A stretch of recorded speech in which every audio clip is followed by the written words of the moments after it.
Hey, everybody. And hey, Simon, thank you for joining us on here. It's great to see you, buddy. Thank you very much for having me. It's lovely to see all of your little squares. Oh, this is how we interact from now on. It's like we're all on interstellar communication platforms. Or on whatever game show, I don't know, the American one where you all are in squares. Oh, what is Hollywood that game? Squares. Yeah, whatever that was, that's what this is now. I'm too British to remember its name. I feel you don't have that over there? No. No, they know better. Vision. So what have you been watching lately during this pandemic?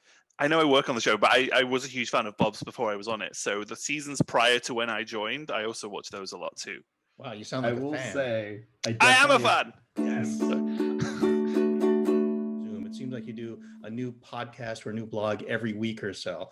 And it seems that every one of those, you get to tell your incredible, unique story of how you came to be a Bob's Burgers man. Now, do you have, by any chance, like a 2-minute version that you can share here with anybody? SK, I have a 2-minute version, I have a 5-minute version, I have a 10-minute version. I have this thing down.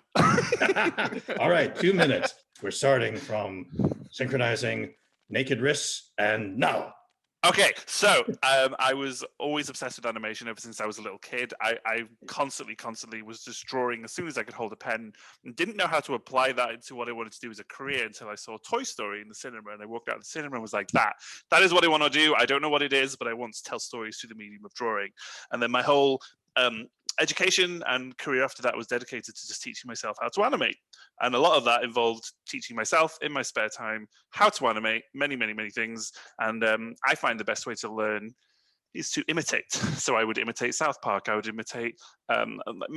I would imitate many different styles. And I spent 7.5 months a couple of years ago animating a crossover between Bob's Burgers and Archer, where the characters from Archer came to Bob's Burgers.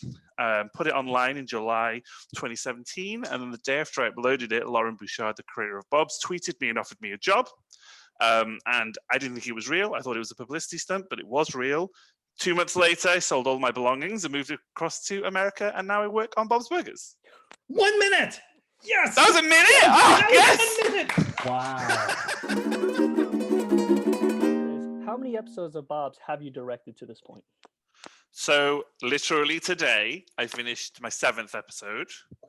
Crazy to think how quick that's gone. I know, that's awesome. I don't feel like I started directing these 2 minutes ago, but yeah, seven are done now. Do you do these one at a time, or do you have several directing gigs lined up all at once? We direct one at a time. There's 5 directors on the show, and we're all on like our own episode at a time. But like by the time I start, and then the next director starts, and the next director starts, when it comes around to my turn again, I've finished my episode and I start the next one, and it all just like lines up with each other. So it sounds like it's a round robin type situation. And there might be like 2 weeks downtime between those 2 episodes, but usually it's a continuous thing. You have some really cool traditions you do too for your episodes. Mm-hmm. You draw like your crew, like you did the Mammoth. You did like, I love that kind of tradition. It's a lot of fun to see. Yeah, well, so you do for your episodes. The reason I started doing it was because there's another director on the show, Ryan Matos. In his office, he drew. He had like concept art from each episode that he would kind of draw and put on the wall, and that would remind him of the episodes that he directed. And I kind of wanted to take the spirit of that, but put my team in it somehow. So I just thought, I will draw my team, my storyboarding team, and what they each did on that episode so that I can remember how it all works. So like when you look at the most recent one for Weedy Mammoth, my board artist Ruth is holding the little horse that Tina was, the Palomino horse. That's because she did all those bits involving that horse. Or JC, my board artist, is he's rollerblading at the back. That's because he did most of the rollerblading sequences. Like it's all little memory crumbs that I leave, and it's nice to look back on it and go, oh yeah, that person did that. It's nice. We know that The Simpsons is kind of like one of your favorite shows of all time, and I've seen some of your things that you posted about that over the time, like your old drawings of The Simpsons and things like that. But I also was curious, what were some shows that you watched before that? Most of the animation I'd watched on TV as a kid was the stuff that you guys were getting in America. So Rescue Rangers, New Adventures Awesome. of Winnie the Pooh, like all that stuff. I would watch all those Saturday morning cartoons. X-Men, Spider-Man. We'd get a lot of those. The UK animation industry, it's getting bigger now, much bigger now. But there weren't that many British-made kids animation on TV when I was a kid that I can remember. I mean, The Simpsons is what I would draw over and over and over and over and over and over again because I just loved it so much. But I would deviate. I would draw Sonic the Hedgehog a lot. I still draw Sonic the Hedgehog a lot now. Like if I'm sitting in a meeting and I'm definitely paying attention, I'm drawing Sonic. Simon, you said that Toy Story was your revelation moment when you're age 13 when you decided you want to be an animator. Do you remember what it was that really triggered you? I do remember when I saw Toy Story. Yeah, it was the fact that it was 3D animation. It was like nothing I'd ever seen before, and it was so fun and inventive. And I just remember sitting in the cinema, just with like my eyes were just like so wide, and my jaw was just open. I just couldn't believe what I was watching, and that it was just so cool and new. And I just knew that. I didn't understand that was, I think, an actual 3D sort of thing that wasn't hand drawn. But I just remember walking out the cinema with my mum and being like, I want to do that. I want to do whatever was on the screen just there. I didn't really fully understand it at all. I just know that was a moment that I saw something that new that I was just incredibly into and wanted to do. It was just all so new to me, and it just washed over me, this wave of like, oh, this is what I should be doing somehow. I want to do this. You've been in the States now for a couple of years. What's something that you miss from back home? There's a restaurant there called Nando's, which is just a peri-peri chicken place, and I never thought I would miss Nando's. But oh my god, I miss my Nando's. Wife absolutely loves Nando's. Oh! Nando's is just the most delicious thing in the whole world, and for some reason it exists in Chicago in this country, but nowhere else. Okay. I was like, where can I get this? Because me going to can't. England is not happening for a while. But... no, not right now. So I live in Florida, and I had to make a quick run back home to Northern Virginia, D.C. area. And the one request that she had was I pick up as much of the peri-peri sauce as I could. Ralph, so sell it here. Like little things here. Yeah, we have it in Publix as well, but she swears she loves it. It is really delicious. I miss that. I miss like a full fried English breakfast with like bacon, what I call bacon, not your streaky nonsense. I like. I know. I know. I want to get my citizenship. I shouldn't be saying these things. I love American bacon. It's so denied. Good. Hold this till everything's nice and signed off. We're fine. It's funny. I don't miss, like, when I think of London. I mean, I lived in London for 10 years, and when I think about London, I don't miss it so much. But when I see it on TV, oh god, that gets me. Like I just watched Justice League over the weekend, and there's a scene in London, and it's very noticeably the bank area of London, and I was like, oh no, I miss it. Yeah, I miss the people there, of course, and I miss my family in Wales, but I only miss London when I see it on TV. I've really adjusted to living here. I really like living here, and like Nando's and stuff. I miss it, but I can live without it. I really like living. What I'm saying is, I love living in America. If you ever find yourself in Alexandria, Virginia, let me know. My sister lives right across the street from one. Oh, love it. And I was gonna say, if we ever go to LA to hang out, we usually get laid over in Chicago, so there's always a chance. I've been to it. I've been to the Nando's in Chicago, and I can confirm it is exactly the same. So you will be getting an authentic Nando's experience. It's so only dumb. 2 states away, so we can do that. I love it so much. Now, I'm going to be the Philistine in the Zoom room here, but I don't know the term peri-peri chicken. What is it? What's peri-peri? Neither do I. It's I want to say Portuguese. Let me just Google this so I don't sound like an absolute idiot. Portuguese for very, very good, I'm sure. It is Africa and Portugal, and it is essentially, it's grilled chicken with lots of spices and sauces. It's delicious. Like, I can safely say you're now my wife's favorite person now that I know that you like anime. I'll tell her, and she'll be like, Yes, "Oh, we're Dad going to knows. California? Where's Simon? I want to hang out with Simon." I'm like, "All right." What do you like most about living in U.S. Burbank, LA? Do you like being on the 5? Do you take the 2? Do you I like live the on the highways? 5. I hate the highways. I hate traffic. I hate all of that. But it's funny.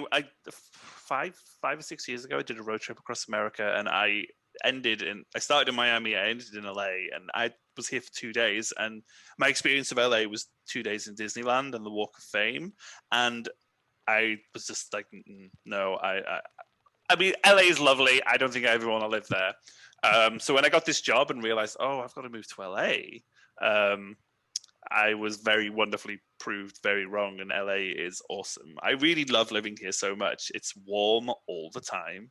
Even now, even today, like it's cold, but it's still warm. And I really love that about it. I love my work so much. I love the people that I work with. My friends that I've met here are really wonderful people. I've just settled really well here, I think, and I liked visiting. it's very different when you're immersed in work, I think, here. Yeah, and when you find the people here that you become friends with, and you get to know all the areas. Like when I visited here, similarly, I was just like, oh, I don't know if I could ever live there, but now that I do, my heart's warmed to it a lot.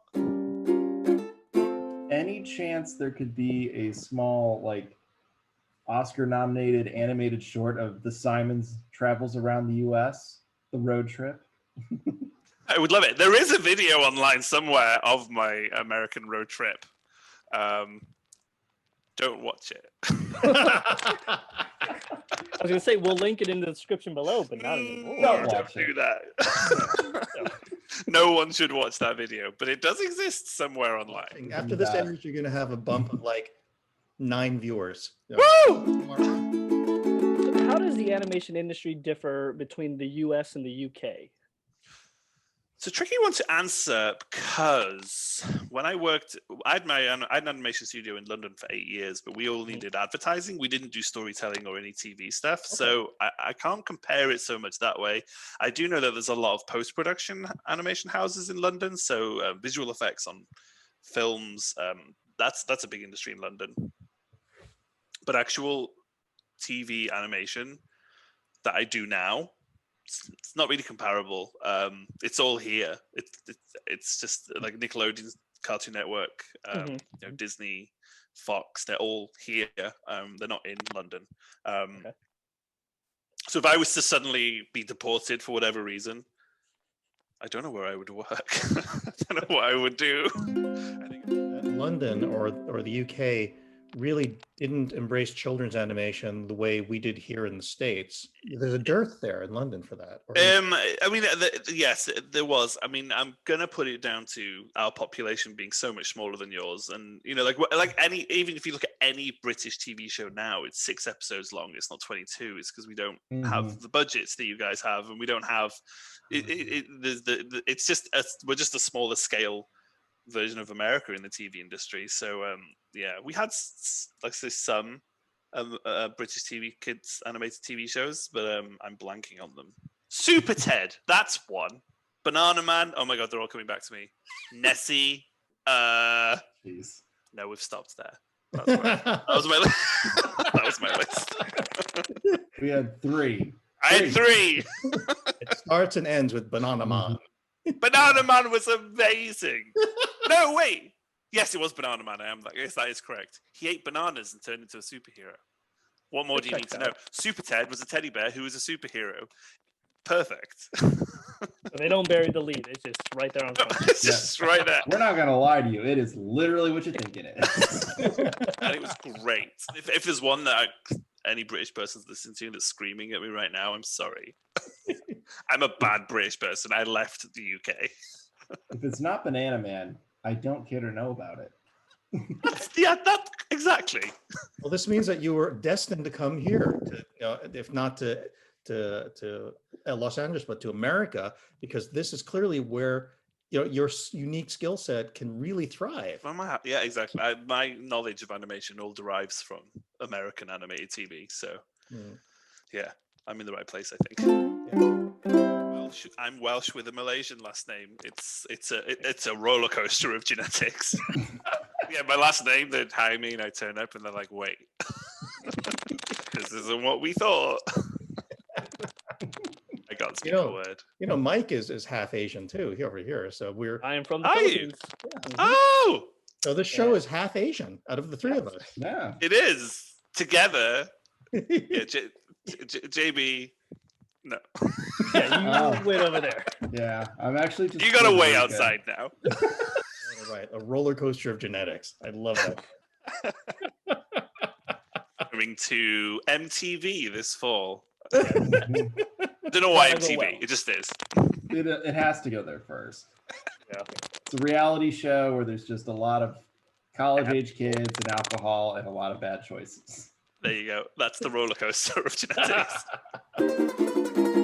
How has it been working through this pandemic? We've heard from a couple other people talking about it, but everyone's experience has been a little different when they talk about this. So I have directed 7 episodes so far. 6 of them have been from this house. Well, from home, I guess they're the place. I only got to direct 1 episode in the office, and then coronavirus hit. So I am incredibly used to this. This just is how it is for me. Like I've adjusted to this life. I live on my own, so it gets very frustrating not seeing anybody. But I'm able to work really well with my team, and we've produced some really good stuff, I think. Like that episode that I did the week, the Wheelie Mammoth episode, that was entirely made from our homes, from start to finish. It's been it's a learning curve. There's bits of it I really enjoyed, bits of it I haven't. I love being able to just sort of wake up, roll over, and I'm sort of here in my office. But I miss that office environment an awful lot, and I can't wait to get back. Even like the cafeteria that we had there, the commissary, and it's really like aggressively mediocre food. I miss it. I miss like just going to there and just. I miss just the most mundane things.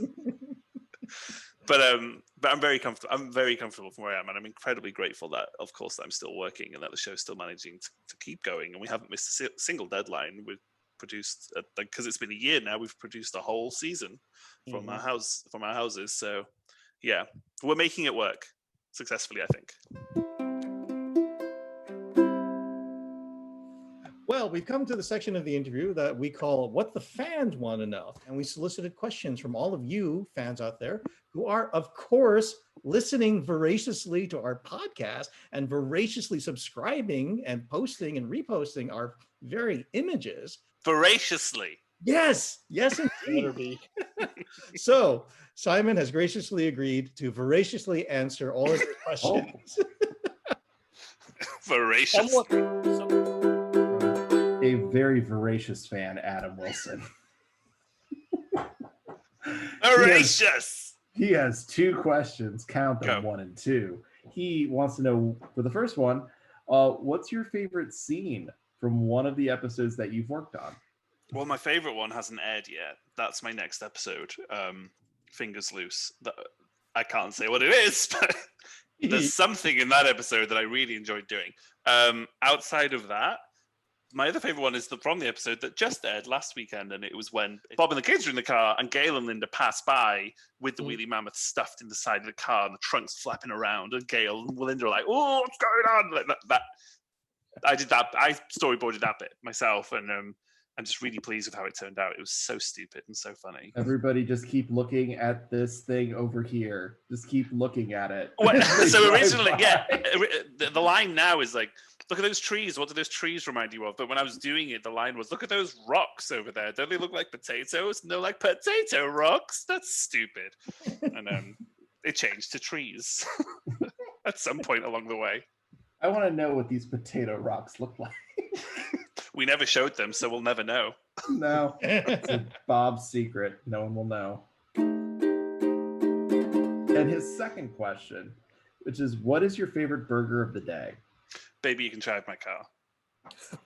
That's been voted twice, I think. Yeah. I just love it. It's just such a stupid one. I've made the baby you can try my car burger, and it is delicious. Did you get to try the Chongster by any chance? Absolutely. Yes. My friends, can I swear? You're the guest. I You do what shit you want. not that two of my friends in London messaged me just I can't go through and find it, but they messaged me not too long ago and they were like, we need to know what the Chongster recipe was because we want to make that burger again. So Nice. not only have I made it, friends from London have made that burger. It was a complete joke burger. Like, you just told me what your favorite burger was, and I was like, But it's delicious. Love that burger. I can improvise with this a little bit. And Peanut butter on a burger. Listen, tried it delicious. like the day before your episode aired, and me and the neighbor were having it, and it's like, this is actually pretty good. It's so good. Found it actually. That's the burger that made it. Yeah. Nice. There you go. People made it. They had the ingredients all ready to go. Oh, I feel so good about myself. Well, you should. You made a good burger. Peanut butter is a revelation on anything, especially beef, as it turns out. Well, that brings us to Amy Mathis, and then their question is, hello, friend. Obviously, we need to know when we can get more Hawk. Of course, we're all fans of Hawk, so we'd love to see more. Keisuke's perked up there a little there. Yeah, Keisuke's ready. So, yeah. Pretty sure it can be right now. Yes, anytime. There you go. Any place, anytime. Use it just like the goodies. Keisuke, your eyes went so wide before you started that. Like, oh, here we go. Yeah, there you go. So that's the next time we see Hawk. Well, that was freaking easy. I have You're no making sway fans' on dreams come true right now, Keisuke.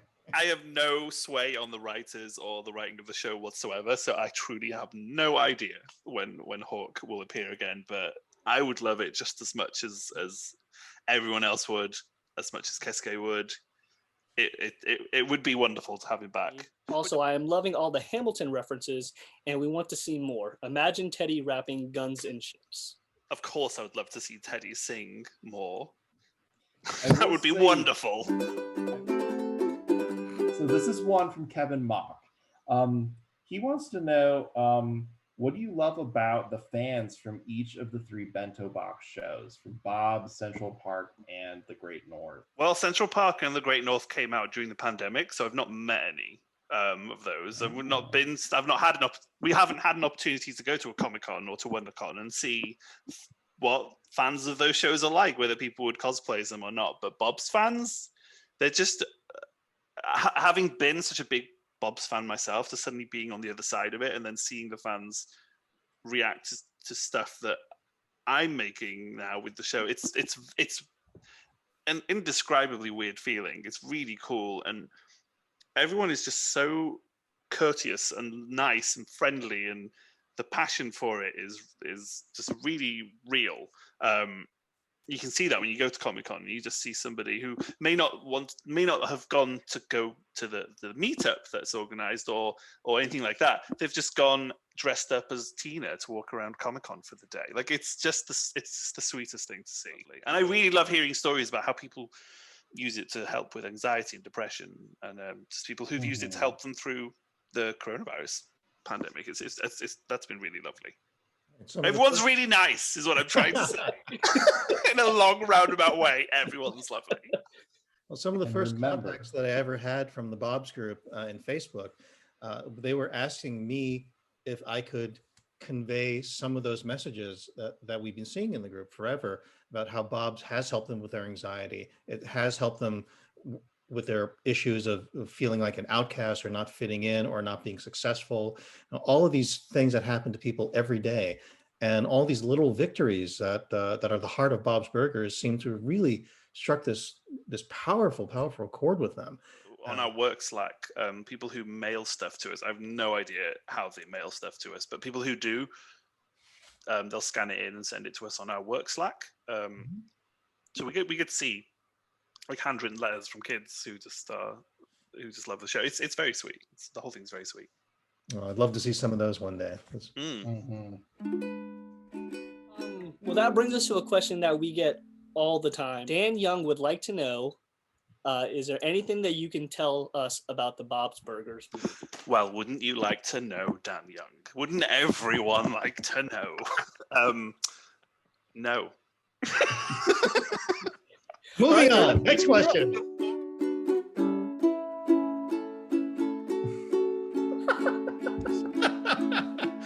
This is professional podcasting, ladies and gentlemen. One of these is different from the others.